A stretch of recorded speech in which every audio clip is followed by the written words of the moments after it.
এটাও ঠিক যে আমরা যেন তেন কোনো বিচার চাচ্ছি না। বিচারের নামে যে অবিচার আমাদের উপর করা হয়েছে বা অন্যদের উপর করা হয়েছে সেটাও আমরা চাই না।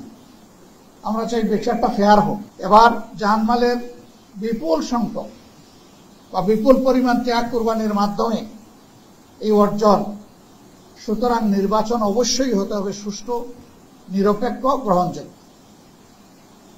এর জন্য জামাত ইসলামী মূল থেকেই দাবি করেছিল একটি সুষ্ঠু নির্বাচনের জন্য দুটি রোডম্যাপ সরকারের কাছে আমরা প্রত্যাশা করেছিলাম, দাবি করেছিলাম। নির্বাচনকে অর্থবহ করার জন্য গুরুত্বপূর্ণ কিছু সংস্কার লাগবে।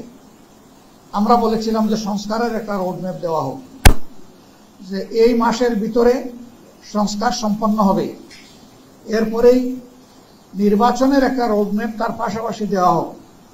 তাহলে জনমনের স্বস্তি এবং আস্থা তৈরি হবে।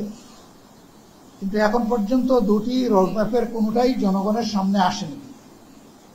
এখান থেকেও কিছু সন্দেহ সংশয় জন্ম নিয়েছে। আমরা এখনো সরকারকে অনুরোধ করব যে দুইটি রোডম্যাপ যথা সম্ভব শীঘ্র এইটাকে জনসম্মুখে প্রকাশ করা হোক, তাহলে জনমনে আস্থা ফিরে আসবে।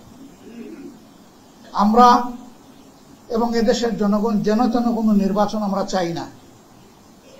নির্বাচনের মধ্য দিয়ে আবার যদি নির্বাচনী ব্যবস্থা নিহত হয়, তাহলে ওরকম একটা নির্বাচন অবশ্যই জনগণ কবুল করবে না, প্রত্যাখ্যান করবে। এই জন্য সুষ্ঠু নির্বাচনের স্বার্থেই এই দুটি রোডম্যাপ অপরিহার্য হয়ে পড়েছে। তারপরে আমাদের দাবি ছিল, যারা গত 15.5 বছর ধরে এই দেশে মানুষকে গুম করেছেন, জনগণের সম্পদ লুণ্ঠন করেছেন, তাদের বিচারের প্রক্রিয়াটা দৃশ্যমান হতে হবে। আমরা জানি বিচারের জন্য সময় লাগবে।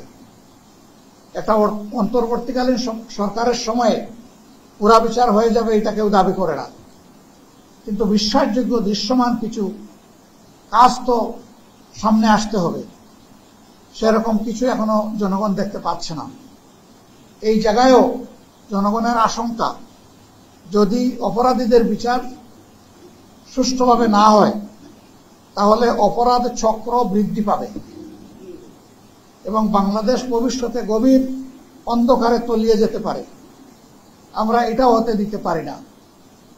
এই জন্য সংশ্লিষ্ট কর্তৃপক্ষের কাছে আমাদের উদাত্ত আহ্বান, বিচারকে কঠোর পরিশ্রম করে নির্ভুলভাবে, সুন্দরভাবে আপনারা দৃশ্যমান করুন।